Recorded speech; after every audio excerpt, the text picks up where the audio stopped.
ثم أما بعد فقد قال الله عز وجل في قرآنه الكريم وفرقانه الحميد بعد أعوذ بالله من الشيطان الرجيم بسم الله الرحمن الرحيم إنا أعطيناك الكوثر فصل لربك وانحر إن شانئك هو الأبتر. وقال الرسول صلى الله عليه وسلم من كان به ساعة ولم يضحي فلا يقربن مصلاه. الله أكبر الله أكبر الله أكبر لا إله إلا الله الله أكبر الله أكبر ولله الحمد. الله أكبر كبيرا والحمد لله كثيرا وسبحان الله بكرة وأصيلا. وبعد أيها الناس اتقوا الله عز وجل في خلوتكم وجلوتكم وفي كل مكانكم فإن الله مراقب عليكم ومطلع على ضمائركم يوم تبلى السرائر فما له من قوة ولا ناصر. উপস্থিত মুসল্লিয়ানে কেরাম, আলহামদুলিল্লাহ, আল্লাহর হাজার প্রশংসা যে আমরা পবিত্র ঈদ উল আযহা এর সালাত এইমাত্র আদায় করলাম। ঈদ উল আযহা এর নাম থেকে আমরা বুঝতে পারি এটা কেমন ঈদ। আযহা মানে হলো প্রত্যুষ, একেবারে সকাল। আটা অর্থ হলো কোরবানি। এই নামে বেশি প্রসিদ্ধি লাভ করেছে। আর একেবারে সকালের ঈদ সেটা তো আমরা বুঝতে পারছি, একেবারে মানে সকালে এই ঈদ আমরা করি এবং তুলনামূলক ঈদ উল ফিতরের তুলনায় ঈদ উল আযহা আমরা আর একটু সময় তাড়াও করার চেষ্টা করি। তো যাহা সমস্যা এই দুটি ঈদ আল্লাহ রাব্বুল আলামিন আমাদেরকে দান করেছে। এই দুটি ঈদ হলো মুসলমানদের বাৎসরিক ঈদ। আরেকটি ঈদ হলো সাপ্তাহিক ঈদ, সেটি হলো জুমা, সেটা তো আসেই প্রত্যেক সপ্তাহে। তো আলহামদুলিল্লাহ এবছর আমরা দুটি ঈদ কাছাকাছি পেয়েছি। একটি ঈদ হলো আরাফার মতো একটি ঈদ, যেটাকে রাসূলুল্লাহ সাল্লাল্লাহু আলাইহি ওয়াসাল্লাম আরাফার ঈদ হিসেবে উল্লেখ করেছে। এবছর ঈদ আল ইসলাম, এগুলো আমাদের ঈদ।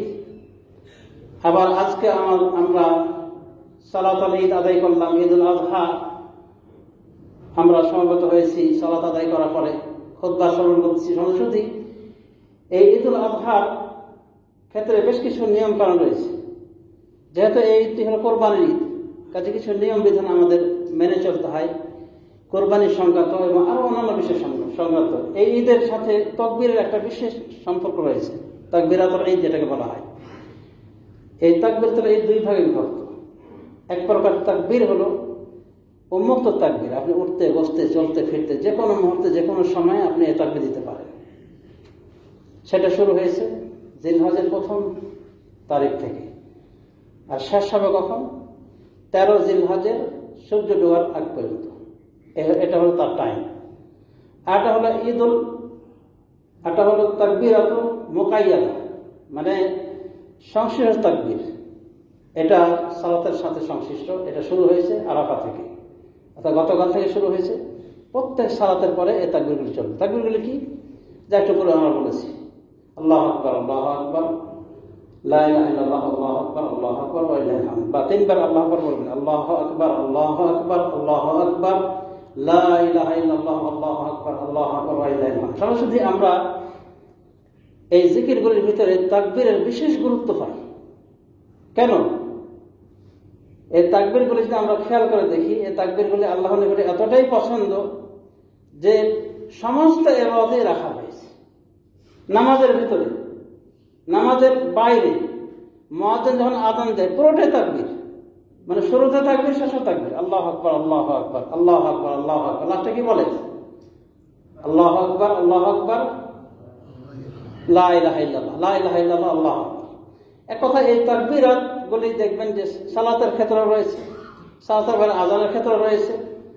সালাতের ক্ষেত্রে প্রত্যেকটা ইন্তেকালের সময়, অর্থাৎ আমরা এক জায়গা আর যখন যাই সালাতে, তখন আমরা তাকবীর দিই। রুকুতে গেলে তাকবীর দিই, রুকুর আগে তাকবীর দিই, তাকবীরে তাহরিমা বাঁধার সময় আমরা তাকবীর দিই, তাকবীর তাহরিমা বেঁধে সালাতের ভিতরে আমরা সালাত সূচনা করি। তাহলে দেখা যাচ্ছে যে এই তাকবীরগুলি আল্লাহর নিকটে এতটাই পছন্দ যে এগুলি আল্লাহ রাব্বুল আলামিন প্রত্যেকটি ইবাদতে দেখবেন ইনক্লুড করে দিয়েছে। আপনি পশু জবাই করবেন, কি বলবেন? বিসমিল্লাহ আল্লাহু আকবার। তার মানে আল্লাহর বড়ত্ব ঘোষণা। আল্লাহ মহান, আল্লাহ বড়, আল্লাহ সবার থেকে বড়, সব কিছু থেকে বড়। তো আসলে আল্লাহ রাব্বুল আলামিন বড়, সব থেকে বড়, সব কিছু থেকে বড়। আর এগুলি আল্লাহর নিকটে অত্যন্ত পবিত্র বিষয় যে আমরা তার তাকবীর বর্ণনা করব, তার বড়ত্ব বর্ণনা করব। বলে তুকাব্বিরুল্লাহ আলা মা হাদাকুম ওয়া লাআল্লাকুম তাশকুরুন। আল্লাহ বলছেন রমাদানের সম্পর্কে, যাতে করে তোমরা বলে তুকমিলুল ইদ্দাহ, ইদ্দত অর্থাৎ একটা সময় সীমা পার করতে পারো এবং তাকবীর বলতে পারো, এই কারণে আল্লাহ তোমাদেরকে হেদায়েত দান করেছে। এই জন্য আমরা ঈদুল ফিতর তাকবীর দিয়েছি। তবে ঈদুল ফিতর তাকবীরটা ছিল সংকুচিত। এটা শুরু হয়েছে সূর্য ডোবার পরে আর শেষ হয়েছে ঈদের সমাপ্তির সাথে সাথে। কিন্তু এই ঈদুল আজহার তাকবীরগুলো ভিন্ন। বলেছি উন্মুক্ত তাকবীর, এটা শুরু হবে পহেলা জিলহজ থেকে 13 জিলহজ পর্যন্ত এবং প্রলম্বিত থাকবে সূর্য ডোবার আগ পর্যন্ত। আরটা হলো মুকাইয়াদ তাকবীর, অর্থাৎ খাস সালাতের সাথে। এগুলো সূচনা হয়েছে আরাফা থেকে, আরাফা দিবস ফজর থেকে। শেষ কখন হবে? 13 জিলহজের আসরের সালাতের পর থেকে শেষ। তো এই তাকবীরগুলি আমরা দেওয়ার চেষ্টা করব, এই তাকবীরগুলি দেওয়ার চেষ্টা করব। হাদিসে রাসূলুল্লাহ সাল্লাল্লাহু আলাইহি ওয়াসাল্লাম বলেন, মা আহাল্লা মুহিল্লুন ওয়ালা কাব্বারা মুকাব্বিরুন ইল্লা আওজাব। যদি কেউ লা ইলাহা ইল্লাল্লাহ বলে বা তাকবীর দেয় এই দিনগুলিতে, ইল্লা আওজাবা, তাহলে সে অবশ্যই ওয়াজিব করে নেবে। রাসূলুল্লাহ সাল্লাল্লাহু আলাইহি ওয়াসাল্লামকে বলা হয়েছিল, কি ওয়াজিব করবে ইয়া রাসূলুল্লাহ? বলেছেন আল জান্নাহ, জান্নাতকে সে ওয়াজিব করে নেবে। বা এই তাকবীরগুলি, এই তাহলিলগুলি তার জন্য জান্নাতকে ওয়াজিব করে দেবে। কাজে এগুলিকে আমরা ছোটখাটো বিষয় দেখব না, এগুলো অনেক গুরুত্বপূর্ণ বিষয়। ছোটখাটো ছোট বিষয় মানে আমাদের জবানে হালকা, কিন্তু আল্লাহ রাব্বুল আলামিন অনেক মহান। এই জন্য এই তাকবীরগুলো আমরা দেওয়ার চেষ্টা করব। এবং এই ঈদুল আজহা কেন সেটা তো বুঝতে পেরেছি যে কোরবানির ঈদ। সুতরাং কোরবানির ঈদে প্রবেশের আগে আমাদের অনেক কিছু জানার বিষয়। তার ভিতরে এটাও যে কোরবানি আমরা যে দেব, কোরবানির ক্ষেত্রে কিছু শর্ত মারা হয়েছে। যেমন 1 নম্বর শর্ত হলো যে এই পশুগুলি হতে হবে বাহিমাতুল আনাম থেকে, চতুষ্পদ জন্তু থেকে, গৃহপালিত চতুষ্পদ জন্তু থেকে, যার কথা আল্লাহ রাব্বুল আলামিন সূরা আন-নামের ভিতরে উল্লেখ করেছে। সূরা আন-নামের 143 নম্বরে আল্লাহ রাব্বুল আলামিন উল্লেখ করেছেন 8 প্রকার প্রাণী। সেগুলো হলো ভেড়া, দুম্বা এক প্রকার, আর হলো বকরি ছাগল আর এক প্রকার, নরমাদি সহ 4 প্রকার হলো। এরপরে উট থেকে 2 প্রকার, গরু থেকে 2 প্রকার, নরমাদি সহ। এই 8 প্রকার প্রাণীতে কোরবানি হবে। সমস্ত উলামা কেরাম একমত। তবে মনে রাখতে হবে কিছু শর্ত আছে এই প্রাণীগুলির ক্ষেত্রে, কিছু দোষ রয়েছে। এই দোষগুলি থাকলে এই প্রাণীগুলি দিয়ে কোরবানি চলবে না, জায়েজ নয়। দোষগুলি কি? রাসূলুল্লাহ সাল্লাল্লাহু আলাইহি ওয়াসাল্লাম বলেন, আল আওরা আল বাইন লা তাজুজু ফিল আদাহি ওয়া ফি রিওয়ায়া লা তুজজু ফিল আদাহি। কোরবানিতে জায়েজ নয়, চলবে না 4 প্রকার প্রাণী। আল আওরা আল বাইন, আওরা স্পষ্ট কান, ওয়াল আরজা আল বাইন, আরজা স্পষ্ট খোড়া, ওয়াল মারিদাতুল বাইন, মারাদা স্পষ্ট রোগ, ওয়াল আজফা আল্লাতী লা তুনকি স্পষ্ট পাতলা, যার হাড়ে কোনো মজ্জা নেই। এগুলি চলবে না, জায়েজ নেই। কিন্তু অন্যান্য যে দোষগুলি রয়েছে এগুলি থেকে ছোট, মাইনর দোষ, চলবে, অসুবিধা নেই।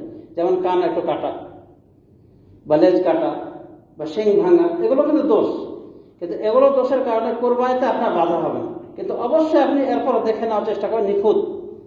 আলী রাদিয়াল্লাহু আনহু বলেন যে রাসূলুল্লাহ সাল্লাল্লাহু আলাইহি ওয়াসাল্লাম আমাদেরকে নির্দেশ করেছিলেন যেন আমরা পশুর কান, চোখ এগুলো দেখে নেব নিখুঁত। কিন্তু এগুলো কোরবানির পথে বাধা না। তবে যে 4টি দোষ বলা হয়েছে, এর থেকে যদি আরো মারাত্মক হয়, এর থেকে আরো যদি বড় দোষ হয়, যেমন বলা হচ্ছে স্পষ্ট কানা, মানে 1 চোখ কানা, 2 চোখে যদি কানা থাকে, বা আওরা বলতে টেরা চোখ বলা হয়েছে, মানে চোখে ভালো দেখা যায়, চোখটা অন্যরকম। এতে যদি মানে কোরবানি না হয় তাহলে 2 চোখে কানা, অন্ধ হবে। স্পষ্ট খোড়া, পানি চলবে না। তো তাহলে যদি 1 পা কাটা থাকে, একেবারে কাটায় 3 পায়ে হাঁটে, চলবে না। রোগটা অনেক প্রকট, রোগের কারণে সে একেবারে শুয়ে থাকে, চলবে না। তো যেগুলো আরো বড় রোগ সেগুলো চলবে না। কিন্তু এই 4টি দোষযুক্ত প্রাণীর থেকে যেগুলো আরো নিম্নমানের দোষগুলি ছোট, সেগুলো চলবে। কিন্তু এরপর আমরা দেখে শুনে নেব। সরাসরি এই কোরবানির পশুগুলি তাহলে আমরা বুঝতে পারলাম 8 প্রকার, এবং কিছু প্রাণী আছে মোটেও চলবে না। এগুলো জবাই করার তরিকা কি? আমরা অনেক সময় হিমশিম খাই, বিশেষ করে সাধারণ ব্যক্তি, যে মোল্লা ছাড়া মনে হবে না, এমন কথা না। আপনি বলতে পারেন না বিসমিল্লাহ আল্লাহু আকবার, বিসমিল্লাহ আল্লাহু আকবার বলে পশুর গলায় আগে অস্ত্রকে সানাই করে ছুরিকে, তারপরে জবাই দেবেন। এটাই বাস জবাই হয়ে গেছে। এরপরে আপনি কি করবেন? গোস্ত সম্পর্কে মহান আল্লাহ বলে দিয়েছেন, ফাকুলু মিনহা ওয়া আতিমুল বা'স আল ফাকির, তোমরা খাও এবং এখান থেকে বা'স যারা দুস্থ, অসহায়, মিসকিন এবং ফকিরদেরকে খাও। আল্লাহ ফকির মিসকিন খাওয়াতে বলেছে, আল্লাহ কিন্তু হাদিয়ার কথা বলেন। সুতরাং আপনি যদি হাদিয়া না দিয়ে আপনি শুধু ফকির মিসকিন খাওয়ান, আপনি কোরআন আয়াতের সাথে আমল করেছেন, যথেষ্ট হয়ে গেছে। তবে রাসূলুল্লাহ সাল্লাল্লাহু আলাইহি ওয়াসাল্লাম বলেছেন, ফাকুলু ওয়া তাসাদ্দাকু ওয়া দাখিলু, তোমরা খাও, সাদাকা করো। সাদাকার দুটো অর্থ, একটা হলো সাধারণ দান, একটা হলো হাদিয়া। এটা হলো সাদকা, এটা হলো হাদিয়া। এখান থেকে ওলামায়ে কেরাম 3 ভাগে ভাগ করাকে পছন্দনীয় বলেছে। সব ওলামা না, কিছু ওলামা বলছেন যে 2 ভাগে ভাগ করা মুস্তাহাব, অধ্যাদি করে। এক কথা অকাট্য কোনো প্রমাণ নাই। এবং এই গোস্ত আপনি সামাজিক ব্যবস্থার প্রতি, অবস্থার প্রতি বিবেচনা করে কম বেশি করতেই পারেন। মানে ভাগের বিষয়টা, ভাগের বিষয় অ্যাকচুয়ালি আপনাকে করতে হবে, মানে সমান সমান কথা এমন কিছু না। এক কথায় এর সাথে পড়বেন না যে ভাগ করতেই হবে আমাকে, সমান সমান করে। ওলামায়ে দ্বীন বলছেন যে গোস্ত যদি পুরোটাই বিলিয়ে দেয় তবুও কুরবানি হয়ে যাবে। পুরোটা খেয়ে যদি ফেলে কুরবানি হবে কিনা? কিছু আলেম বলছে কুরবানি তো হয়ে যাবে বটে, তবে সে এক প্রকার ওয়াজিব বিষয় তরক করল। ওয়াজিব সেটা কি? আল্লাহ বলছেন, ফাকুলু মিনহা ওয়া আত'ইমুল বা'স আল ফাকির, তোমরা এখান থেকে খাও এবং ফকির মিসকিনকে, অসহায়দেরকে দান করো। তো সে পুরো খেয়ে নিল, দিল না, তো দেওয়ার যে নির্দেশনা আল্লাহ দিয়েছেন সেটা সে পালন করল। এভাবে কিছু ওলামায়ে কেরাম মত দিয়েছেন। সুতরাং খাওয়া দাওয়া, আপনি খাবেন, কিছু দেবেন, হাত দিয়ে খাবেন, এতটুকু যথেষ্ট ইনশাআল্লাহ। শুধু এই পশুগুলো জবাই করার ক্ষেত্রে আমরা যেটা ভুল করি, যে জবাই করে তাকে অনেক সময় কাল্লা দিয়ে দিই, মানে মোল্লাকে কাল্লা দিয়ে দিলাম, কষাইকে চামড়া দিয়ে দিলাম, আর কোটবাস যে করেছে তাকে আমরা কিছু গোস্ত বেশি ধরলাম, আপনার কুরবানি কিন্তু বাতিল হয়ে গেছে। কারণ রাসূলুল্লাহ সাল্লাল্লাহু আলাইহি ওয়াসাল্লাম বলেন, মান বা'a জিলদা উযহিয়াতিহি ফালা উযহিয়াতা লাহ, যে ব্যক্তি তার কোরবানির পশুর চামড়া বিক্রি করে দিল তার কোরবানি হবে না। মুসনাদ হাকিমের হাদিস, সহিহ তারগিব এই হাদিসটি একবারে স্পষ্ট কথা। তো চামড়া তো গোস্ত খাওয়ার জিনিস না, এটা সাধারণ একটা জিনিস।